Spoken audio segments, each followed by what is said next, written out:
ಬುದ್ಧಿ ಭ್ರಮಣೆಯಾಗಿ ಮಾತಾಡಕ್ ಬರಲ್ಲ ಅನ್ಕೊಂಡಿದ್ದೆ. ಬಾವಾ ಸರಿಯಾಗಿ ಕೌಂಟರ್ ಕೊಡ್ತಾರೆ. ಮಾವಾ ಅಮ್ಮ ಜಾಸ್ಮಿನ್, ನಾಳೆಯಿಂದ ಈ ಮನೇಲಿ ಕಸ ಗುಡ್ಸೋದನ್ನ ನೀನು ಪ್ರಾಕ್ಟೀಸ್ ಮಾಡ್ಬೇಕು. ಹೌದು ಜಾಸ್ಮಿನ್, ನೀನೇನು ಯೋಚನೆ ಮಾಡ್ಬೇಡ. ಒಂದ್ ಕಡೆ ನಿಂತ್ಕೊಂಡಿರ್ಬೇಕು. ನಮ್ಮಲ್ಲಿ ಒಬ್ಳಾಗೇ ಇರು. ಹೌದು ಮುಳ್ಮೀನು, ದುರ್ದು ಆಂಟಿ ಹೇಳಿರೋ ಹಾಗೆ ನೀನು ಒಂದೇ ಕಡೆ ಇರ್ಬೇಕು, ಯಾವ್ದಾದ್ರು ಒಂದ್ ಮೂಲೆಯಲ್ಲಿ ಬಿದ್ದಿರ್ಬೇಕು. ಹರ್ಕೆನ್ ಒಬ್ರ ಕೈಲೇ ಯಾಕೆ ತೀರಿಸ್ಬೇಕು?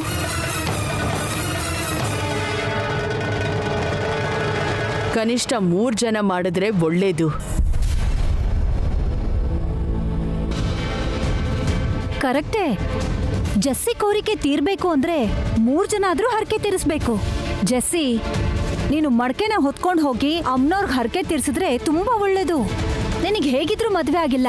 ಮದ್ವೆ ಬೇಗ ಆಗ್ಬೇಕು ಅಂದ್ರೆ ಇಷ್ಟು ಮಾತ್ರ ಮಾಡ್ಲೇಬೇಕು. ಅಮ್ಮವ್ರೆ, ನನ್ಗೂ ಮದ್ವೆ ಆಗಿಲ್ಲ. ನಾನು ಒಬ್ಳಿದ್ದೀನಿ ಅಂತ ನೀವು ಮರಿಬೇಡಿ. ಹೌದು, ಹೊತ್ಕೊಂಡು ಹೋಗೋರು ಗೊತ್ತಾಗತ್ತೆ ಭಾರ. ನಾನು ಕಳ್ಕೊಳ್ಳೋದೇನಿದೆ? ಮಡಕೆ ಖರ್ಚು ತಾನೇ. ಖರ್ಚು ಮಾಡೋದು ದೊಡ್ಡದಲ್ವೇ? ಯಾವುದೇ ಆಗ್ಲಿ ಶಾಸ್ತ್ರೋಕ್ತವಾಗಿ ಮಾಡೋದೇ ಒಳ್ಳೇದು. ಅಜ್ಜಿ, ಅದನ್ನ 3 ಜನ ಹೊರ್ತಿರೋ 5 ಜನ ಹೊರ್ತಿರೋ ನಿಮ್ಮಿಷ್ಟ.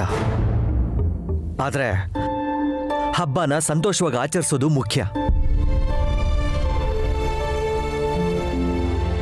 ಥ್ಯಾಂಕ್ ಯು ಬಾವಾ, ನೀವಾದ್ರೆ ನನ್ನ ಅರ್ಥ ಮಾಡ್ಕೊಂಡ್ರಿ. ಆ ನೈನಿ ಮಡಿಕೆನ ಹೇಗೆ ಹೊತ್ಕೊಂಡು ಹೋಗ್ತಾಳೋ ನಾನು ನೋಡ್ತೀನಿ. ಅವಳ ತಲೆ ಹೊಡೆಯೋದು ಮಿಸ್ ಆಯಿತು. ಇವಾಗ ಅವಳ ತಲೆ ಮೇಲಿರೋ ಮಡಿಕೆ ಮಾತ್ರ ಖಂಡಿತ ಒಡೆಯೋ ಹಾಗೆ ಮಾಡ್ತೀನಿ.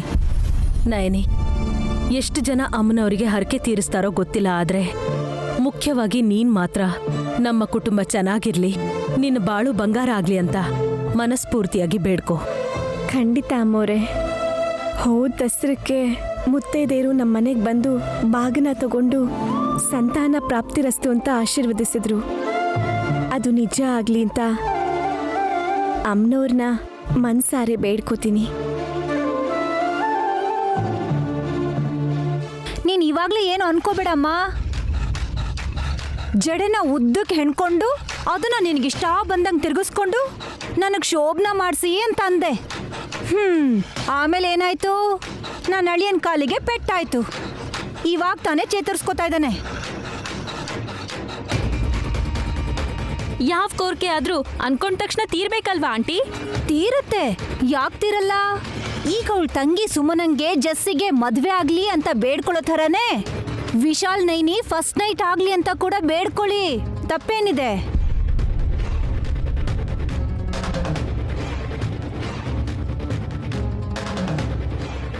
ಅಂದ್ರೆ ಈ ಹರಕೆನ 3 ಜನ ಅಷ್ಟೇ ತೀರಿಸ್ಬೇಕು ಅಂತಾಯ್ತು. ಹಣೆ ಬರದಲ್ಲಿ ಏನಿರುತ್ತೋ ಹಾಗಾಗತ್ತೆ.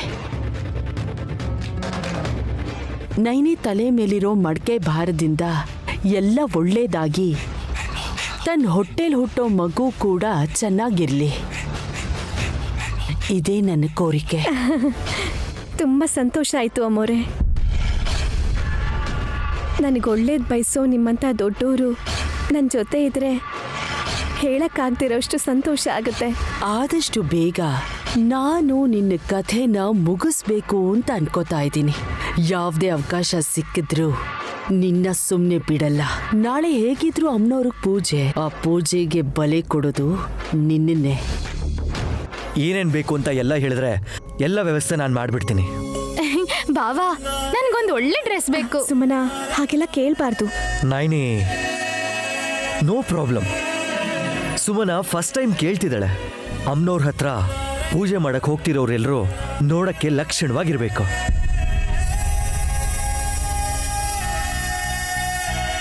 ಯಾರ್ಯಾರು ಹರಕೆ ತೀರಿಸ್ತೀರಾ ಅಂತ ನನಗೆ ಮೊದಲು ಲಿಸ್ಟ್ ಕೊಡಿ. ಎಲ್ರು ಬೇಕಾಗಿರೋ ಕಾಸ್ಟ್ಯೂಮ್ಸ್ನೆಲ್ಲ ತರಿಸ್ತೀನಿ.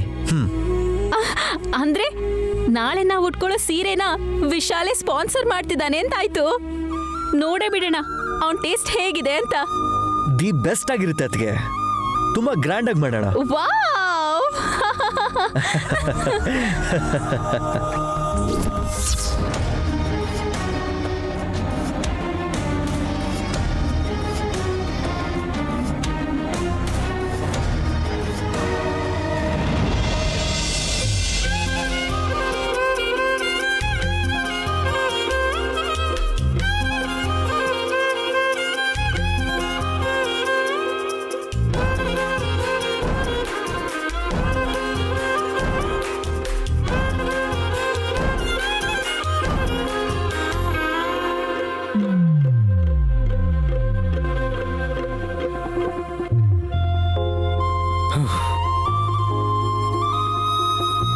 ಚಿಕ್ಕ ಯಜಮಾನ್ರೇ,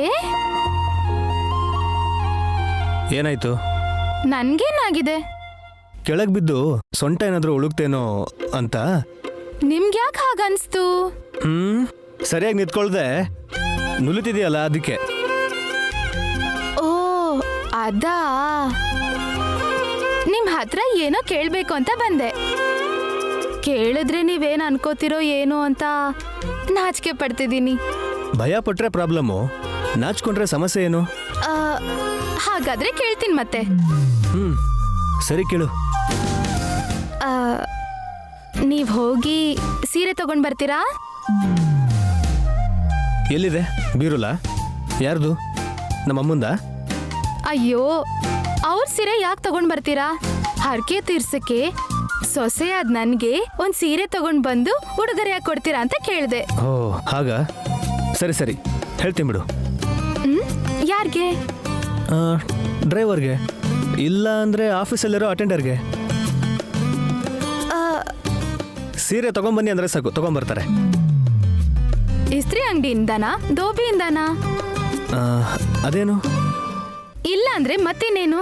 ಕೋಟ್ಯಾಧಿಪತಿಯಾಗಿ ನನ್ಗೊಂದ್ ಸೀರೆನೂ ತಂದ್ಕೊಡಕ್ಕಾಗ್ದೆ ನಿಮ್ ಹತ್ರ ಕೆಲ್ಸ ಮಾಡೋರ್ಗೆ ಹೇಳಿ ಸೀರೆ ತಗೊಂಡ್ ಬಾಂತೀರಾ? ತರಿಸ್ತೀನಿ. ಹಲ್ಲು ಉದುರ್ಸ್ಬಿಡ್ತೀನಿ ಈಗ. ಯಾರ್ದು? ನಂದ? ನಿಮ್ಗ್ಯಾಕೆ ಹಾಗೆ ಮಾಡ್ತೀನಿ? ನೀವ್ ನಕ್ಕಿದ್ರೇನೆ ನವರತ್ನ ಅಲ್ವಾ, ಮುತ್ಗಳಲ್ವಾ ಅವು? ನೀನ್ ಯಾರನ್ನ ಬೈತಿದ್ಯೋ, ಯಾರನ್ನ ಹೊಗಳ್ತಿದ್ಯೋ ನನಗೆ ಅರ್ಥನೇ ಆಗ್ತಿಲ್ಲ ಸುಮನ. ನೋಡಿ ಚಿಕ್ಕ ಯಜಮಾನ್ರೆ, ವಿಶಾಲ್ ಬಾವ ಎಲ್ರಿಗೂ ಸೀರೆ ಕೊಡಿಸ್ತೀನಿ ಅಂತ ಹೇಳಿದ್ದಾರೆ. ಹೋ ಮತ್ತಿನ್ನೇನು, ಒಳ್ಳೇದೇ ಅಲ್ವಾ? ಆದ್ರೆ ನನ್ಗೆ ನೀವ್ ತಂದ್ಕೊಟ್ಟಿದ್ ಸೀರೆನೆ ಉಟ್ಕೋಬೇಕು ಅಂತಿದೆ. ಈ ಸೀರೆ ಶಾಪಿಂಗ್ ಮೇಲೆಲ್ಲ ನಂಗೆ ಇಂಟ್ರೆಸ್ಟ್ ಇಲ್ಲ ಸುಮನ, ನನ್ನ ಬಿಟ್ಬಿಡು. ಹಾಗೆ ಹೇಗ್ ಬಿಡಕ್ಕಾಗತ್ತೆ ನಿಮ್ಮನ್ನ? ನಾನ್ ಸೀರೆ ಉಟ್ಟು ಮಡಿಕೆ ಹೊರತು ನಡೀತಿರೋದನ್ನ ನೋಡ್ಬೇಕು ಅಂತಿಲ್ವಾ? ಎಲ್ರ ಜೊತೆ ನೀನು ಒಬ್ಳು ಸುಮನ.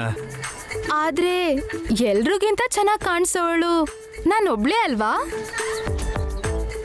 ನೀವು ಬಂದ್ ನೋಡಿ ಹೊಸ ಸೀರೆಲಿ ನಾನು ಹೇಗ್ ಕಾಣಿಸ್ತೀನಿ ಅಂತ. ನೀವು ಬಿದ್ದು ಹೋಗ್ತೀರಾ. ಬೀಳ್ತೀನ? ನನಗೇನಾಗಿದೆ?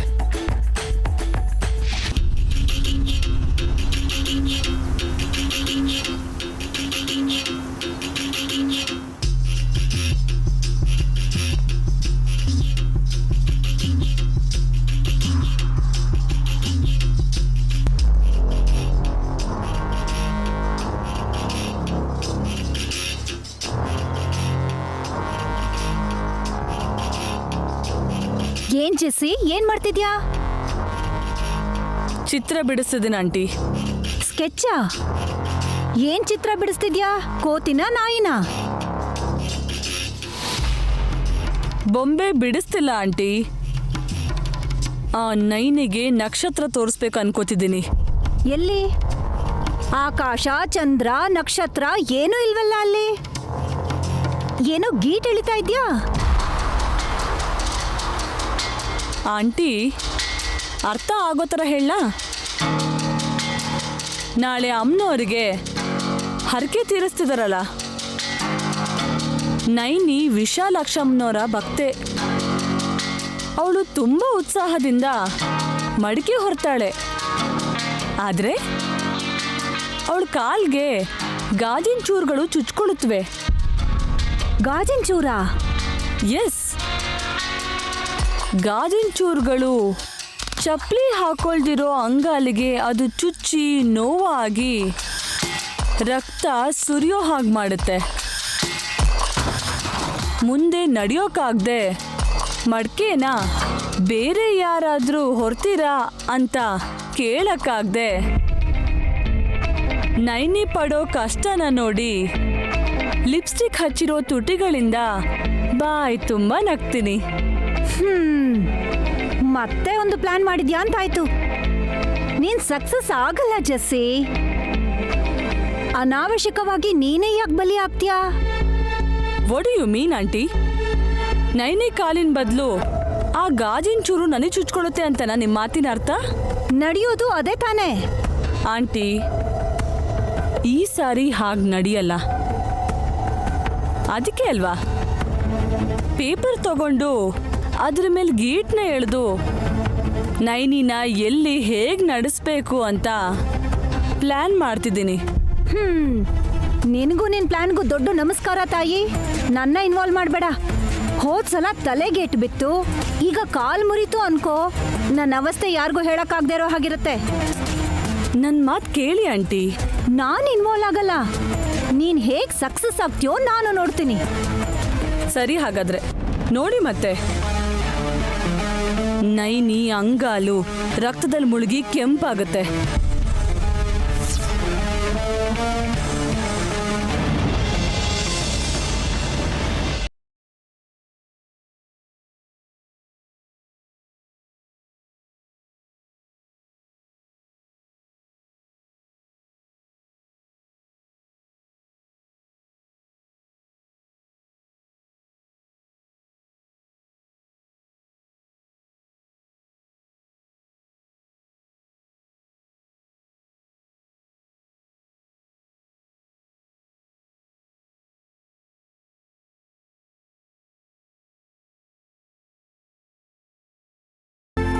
ಏಯ್, ಮೆಂಟಲ್ ಮೇಡಮ್, ಹೇಳಿ ಯಜಮಾನ್ರೆ. ಮೇಡಮ್ ಅಂತ ಮರ್ಯಾದೆಯ ಕರೆದ್ರೆ ತಾಲೇನೆ ಕೆಡಿಸ್ಕೊಳ್ದೆ ಗೋಡೆಗೆ ಸುಣ್ಣ ಬಳ್ದಂಗೆ ನಿನ್ ಕೆಲಸ ನೀನ್ ಮಾಡ್ತಿದ್ಯಾ? ನಾನ್ ಮೆಂಟಲ್ ಅಂತ ಕರ್ದಿದ್ದೆ ತಡ ನೋಡ್ಬಿಟ್ಟೆ. ಹಾ, ಎಷ್ಟೇ ಆದ್ರೂ ನಿಮ್ ಹೆಂಗಸರಿಗೆಲ್ಲ ಮಾಸ್ ಕಮ್ಯುನಿಕೇಶನ್ ತುಂಬಾ ಇಷ್ಟ ಆಗುತ್ತೆ. ಹಾ ಅಲ್ವಾ? ಅಂದ್ರೆ ಏನ್ ಯಜಮಾನ್ರೆ?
ಹೇಳ್ದಿರೋಷ್ಟು ಇಷ್ಟ ಹೀಗೆ ಮೌನವಾಗಿರೋದನ್ನೇ ಮಾಸ್ ಕಮ್ಯುನಿಕೇಶನ್ ಅಂತಾರೆ. ಫ್ಲವರ್ ತಗೊಂಡು ನಿನ್ನ ಕೆನ್ನೆ ಮೇಲೆ ನಿಧಾನವಾಗಿ ಈ ಥರ ಸವರಿದ್ರೆ ಕ್ಲಾಸ್, ಹಾಗೆ ನಿನ್ನ ಗಟ್ಟಿಯಾಗಿ ಹಿಡ್ಕೊಂಡ್ರೆ ಮಾಸ್. ಎಸ್.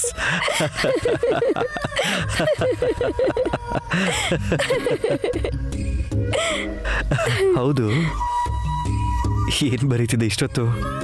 ಹರ್ಕೆಗೆ ಬೇಕಾಗಿರೋದನ್ನೆಲ್ಲ ಬರೀತಿದ್ದೀನಿ ಯಜಮಾನ್ರೆ. ಗುಡ್. ಇಲ್ಲಿ ತೋರ್ಸು.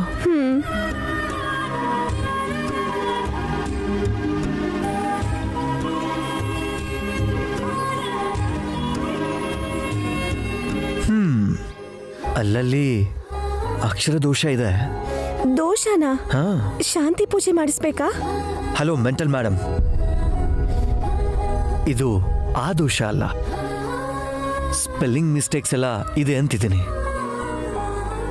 ದೀರ್ಘ ಕೊಂಬು ಒತ್ತಕ್ಷರಗಳೆಲ್ಲ ಸರಿಯಾಗಿ ಬರ್ದಿಲ್ಲ ನೀನು ಅಷ್ಟೇ. ಅದನ್ನೆಲ್ಲ ಸರಿ ಮಾಡ್ಕೊಂಡ್ರೆ ನಿನಗೆ ಬರೆಯೋದಕ್ಕೆ ಪರ್ಫೆಕ್ಟಾಗಿ ಬಂದಂಗೆ. ಇಲ್ಲಿ ನೋಡು,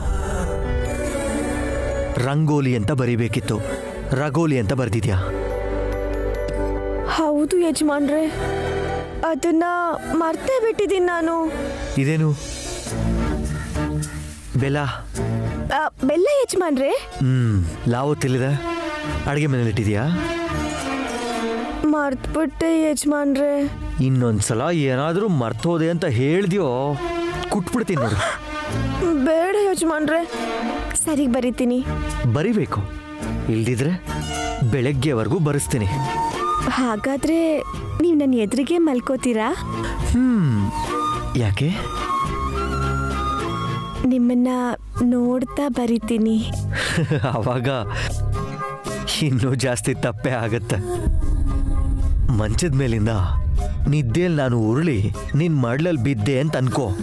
ನೀನ್ ಗಟ್ಟಿಯಾಗಿ ತಪ್ಕೊಂಡು ಆಮೇಲೆ ನಾನಿನ್ನ ಸಾಕ್ ಮಾಡಿ ಯಜಮಾನ್ರೆ.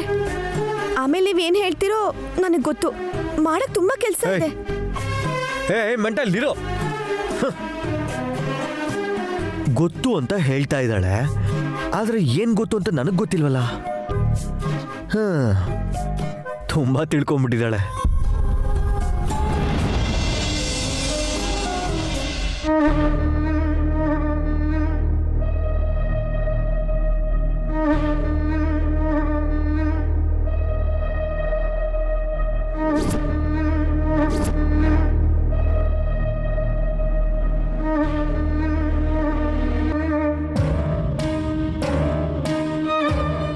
ನನ್ನ ಭಯ ಇಲ್ದೆ ತಿಲೋತ್ತಮ ಆರಾಮಾಗಿ ಮಲ್ಕೋಬೋದು ಅನ್ಕೊಂಡಿದ್ದಾಳೇನೋ.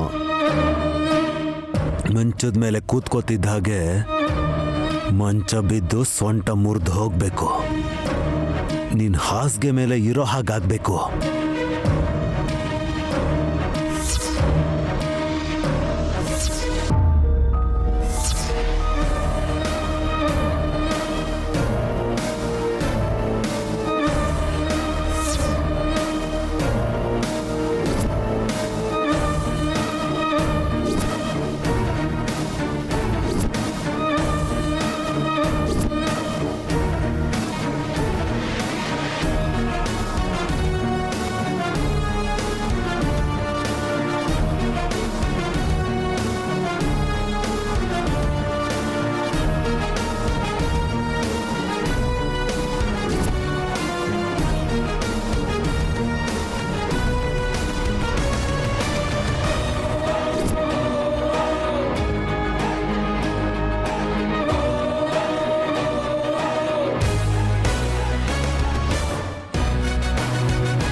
ಅಕ್ಕ, ಹರಕೆ ತೀರಿಸ್ಬೇಕು ಅಂತ ಮನೇಲಿ ಎಲ್ರೂ ಏರ್ಪಾಟ್ ಮಾಡ್ತಾ ಇದ್ದಾರೆ.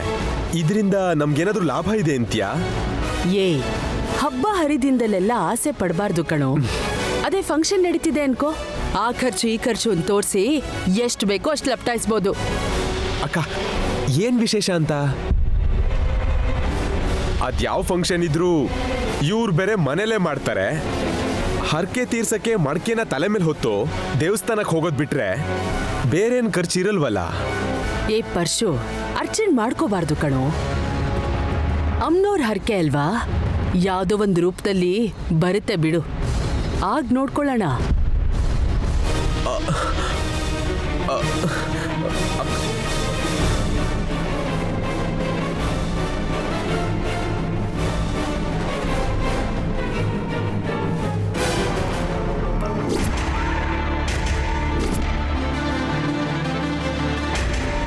ಅಕ್ಕ, ಅಬ್ಬಾ ಏನು ನಯನಿಗೆ ಶಾಕ್ ಕೊಡೋ ಅಂತ ಪ್ಲಾನ್ ಏನಾದ್ರು ಇದೆಯಾ ಅಕ್ಕ? ಇಷ್ಟು ದಿವಸ ಜಾಸ್ಮಿನ್ನ ಈ ಮನೇಲಿ ಇರೋದಕ್ ಬಿಟ್ವಿ. 3 ಹೊತ್ತು ತಿನ್ನಕ್ ಹಾಕಿದೀವಿ. ಆ ಋಣ ತೀರ್ಸ್ಕೊಳ್ಳೋ ಪ್ರಯತ್ನದಲ್ಲಿ ಅವಳು ಇರ್ತಾಳೆ. ನಮ್ ಕೈ ಕಲೆ ಆಗಲ್ಲ.